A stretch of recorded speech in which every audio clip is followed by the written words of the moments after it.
All right, what's up, guys? Welcome back to another episode of the Living the Dream podcast. Today on the show, we're going through Proverbs 8, verse 15. Let's get it.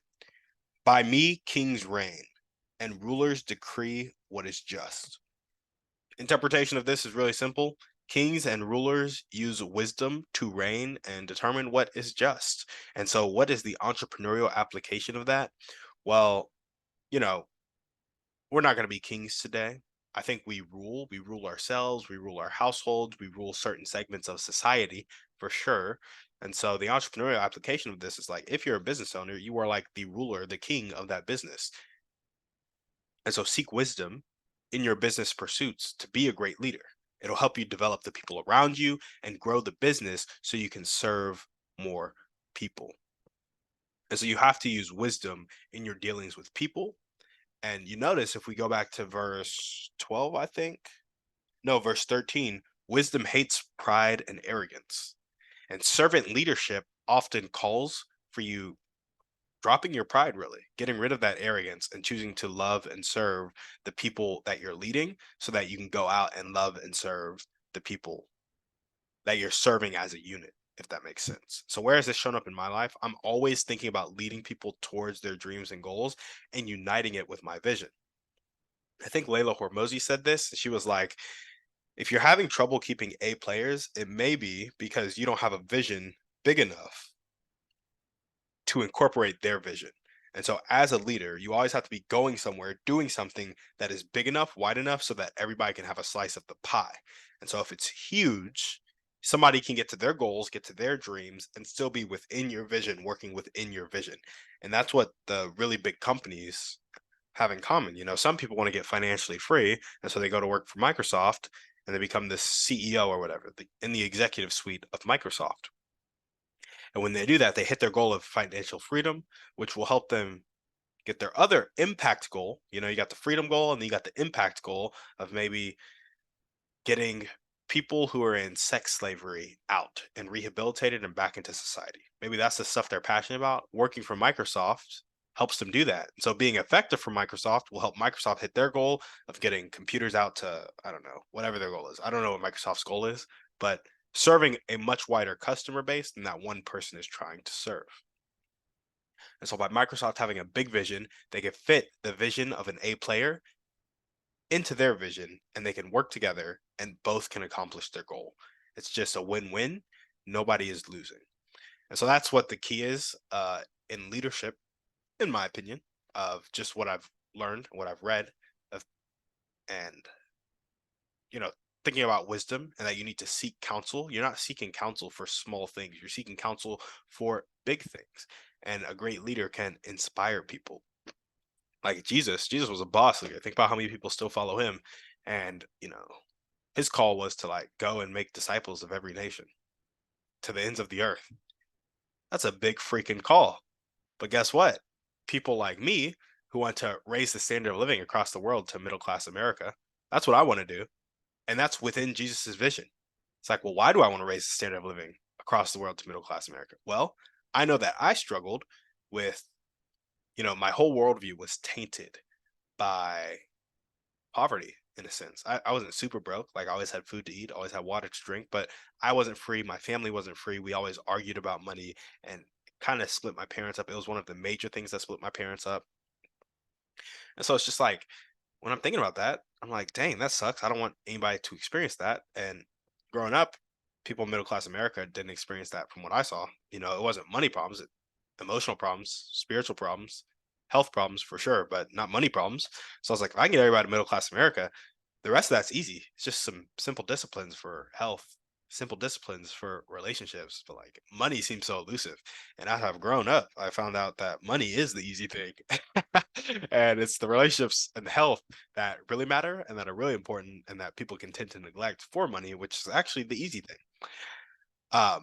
Anyway, I have that big dream. I have that big goal. But my vision fits within the vision of Christ because me doing that is my way of loving people. I feel like I've been uniquely put here to love people in that way and help them get freedom in that way so that they can go love people in the way that they're meant to love people. Does that make sense? Big visions can incorporate other big visions. So you just need a massive vision as a leader that inspires you, and it will inspire other people who have smaller visions but can accomplish it by working with you. And so when I think about leading people, I think about my big dream and goal, raising the standard of living across the world to middle class America so that nobody lacks food, shelter, water, and everybody has a sense of safety. When I'm leading people, I want to figure out what they want. And I'm like, okay, how can we align our dreams and goals? And then how can I use you to help my dream and goal come to fruition, but also serve you by helping your dream and goal come to fruition? And honestly, where I want this to show up in my life is I want to lead my life, family, and business through wisdom, which ultimately will look like taking all of that pride and arrogance out. And instead of that, how can I use you to help my dream and goal come to fruition and help you get your dream and goal to fruition? It's like, how can I serve you and just get your dream and goal to come to fruition, which will ultimately help my dream and goal come to fruition? I don't know the heart split right there. Like it's a hard thing to differentiate, just because humans are inherently selfish, including myself. And so, yeah, I don't know, but that's where it has shown up in my life. Just my big dream and goal causes me to think about leading people and influencing people because I'm going to need a lot of people to get done what I'm going after. Like right now, I want to unite 1 billion people around the world who are working towards raising the standard of living across the world to middle class America. And I want them to be doing it on a consistent basis, weekly, preferably daily, but weekly at like minimum. Like you need to at least be doing something once a week. I want 1 billion people to be doing it. I'm like, if that's happening, ain't no way we stay broke. There just ain't no way we stay broke as a country, as a world. You just can't. I just disagree. I just disagree if you disagree with me, you know? Um, but I think aligning desires and developing people will be my most important skill. So that's why I always think about this and how rulers need wisdom and why I'm always seeking wisdom and asking questions because it'll be my most important skill for sure.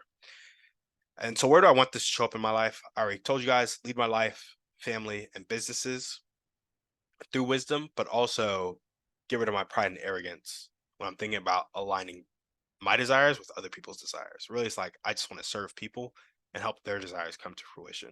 How can you guys apply this to your life? I would say learn to lead yourself first. So, rulers need wisdom to lead. They had to use that wisdom on themselves first. So, do something that inspires you. Have a dream or a vision that you can actually get behind. Because if you don't have something that you can get behind, chances are you're getting behind somebody else's something else and it's not that inspiring. And that's leading your life and it's leading it to nothing because nobody will ever have as big of plans as you do for yourself. So do something that inspires you and keep commitments to yourself. Leaders have to keep commitments to the people they follow, commitments to serve, commitments to love, commitments to put their people first. Keeping a commitment to yourself so that then you can go out and keep it to others. After that, which I don't think you really ever in that. You always need to be doing something that inspires you, and you always need to be keeping commitments to yourself. But once you get a good, steady foundation of that, start to learn human nature and how to influence people towards a common goal. I think that starts with sales, but I think when you're going big and you're doing something huge, it goes past like sales tactics. Like you need to genuinely love people, you need to genuinely care about people. So also start to develop that. Start to learn human nature and then love human nature. And then you'll be able to influence people towards a common goal. And I think a lot of that is stepping out of yourself and thinking solely of the other person and how you can serve them.